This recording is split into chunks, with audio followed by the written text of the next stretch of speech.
Assalamualaikum warahmatullahi wabarakatuh. Salam sejahtera untuk kita semua. Insya Allah kita selalu dalam lindungan Allah Subhanahu wa Ta'ala. Amin. Baik, pada video kali ini di sini saya akan menjelaskan sedikit tentang materi berpikir komputasional atau materi yang ada di mata pelajaran informatika kelas 10. Sebelum itu saya merupakan mahasiswa, jadi jika ada kesalahan dalam menjelaskan atau dalam menyampaikan materi, sebelumnya saya mohon maaf kepada guru-guru mata pelajaran. Jika ada kesalahan maka saya minta untuk diperbaiki atau bisa memberikan solusi kepada saya. Baik, untuk mempersingkat waktu, di sini saya akan menjelaskan tentang materi tentang berpikir komputasional. Sebelumnya, adik-adik sudah tahu belum apa itu berpikir komputasional? Jadi, pada bab ini kita akan membahas apa sih itu berpikir komputasional. Jadi berpikir komputasional itu adalah seperti seorang ilmuwan informatika, kegiatan utama dalam berpikir komputasional adalah penyelesaian masalah. Dalam kata lain, kegiatan berpikir komputasional ialah mencari strategi untuk mengatasi persoalan.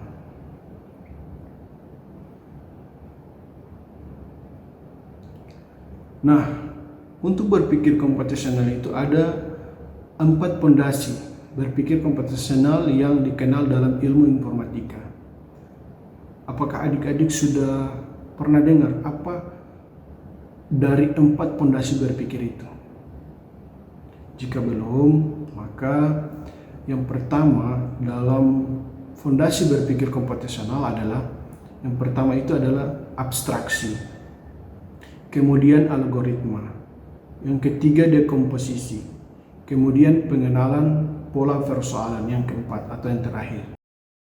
Melalui kegiatan berpikir komputasional ini, adik-adik akan menabung potongan solusi yang kelak dapat dirangkai menjadi pola solusi yang dibutuhkan untuk persoalan nyata yang dihadapi.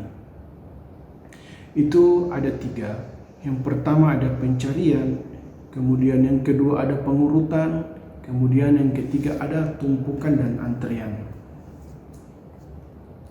Pencarian sendiri, adik-adik pasti pernah melakukan, sering melakukan ini.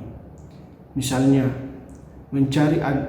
pencarian itu, definisi dari pencarian adalah mencari adalah menemukan sesuatu yang bisa berupa benda, kemudian angka, konsep, informasi yang memenuhi kriteria tertentu dalam suatu ruang tertentu. Misalnya, dalam pencarian ini kita sering lakukan dalam kehidupan sehari-hari. Misalnya itu contoh kecil, kita mencari kunci motor, ya. Misalnya kunci motor, kita lupa meletakkan kunci motor ini di mana, kita lupa. Jadi kita melakukan yang namanya pencarian. Ya, itu adalah merupakan salah satu contoh yang sering kita hadapi dalam kehidupan sehari-hari. Kemudian yang kedua itu ada pengurutan. Nah, pengurutan merupakan suatu permasalahan klasik pada komputasi yang dilakukan untuk mengatur agar suatu kelompok benda, objek, atau entitas diletakkan mengikuti aturan tertentu. Nah, misalnya dalam pengurutan kita dalam kehidupan sehari-hari, ya. Contoh dalam kehidupan sehari-hari untuk pengurutan itu misalnya dari segi penomoran. Nah, dari segi penomoran itu dari angka 1 sampai angka 10 itu adalah yang berurut. Nah, misalnya katakanlah si A mengumpulkan tugas. kemudian si B mengumpulkan tugas. Maka tugas tersebut itu akan diurutkan sesuai dengan siapa yang mengantar duluan, ya. Maka akan diperiksa oleh guru sesuai urutan-urutan yang siapa yang mengantar duluan tugas itu. Jadi seperti itu. Itu adalah merupakan contoh kecil atau contoh sederhana yang sering kita lakukan dalam kehidupan sehari-hari. Kemudian yang ketiga itu atau yang terakhir, tumpukan dan antrian. Nah, adik-adik bisa tahu apa bedanya dari tumpukan dan antrian itu. Nah, untuk antrian pada metode ini, objek-objek disimpan dalam metode penyimpanan yang berupa sebuah antrian, sehingga objek yang pertama lebih dulu datang dan juga lebih dulu keluar. Nah, misalnya dalam kehidupan sehari-hari, contohnya si A datang ke salah satu klinik untuk memeriksa kesehatan misalnya. Kemudian si B datang setelah si A yang datang duluan. Ya. Jadi dokter ini akan memeriksa si A karena si A ini adalah yang pertama datang atau pertama mengambil nomor antrian. Jadi si A yang duluan diperiksa, yang lebih dulu diperiksa, kemudian si A juga yang lebih awal pulang dari si B.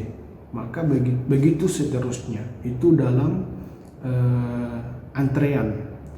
Kemudian dengan tumpukan pada metode ini, objek-objek disimpan dalam metode penyimpanan yang menyerupai sebuah tumpukan. Dengan demikian, objek yang pertama lebih dulu disimpan dan justru akan menjadi di posisi bawah.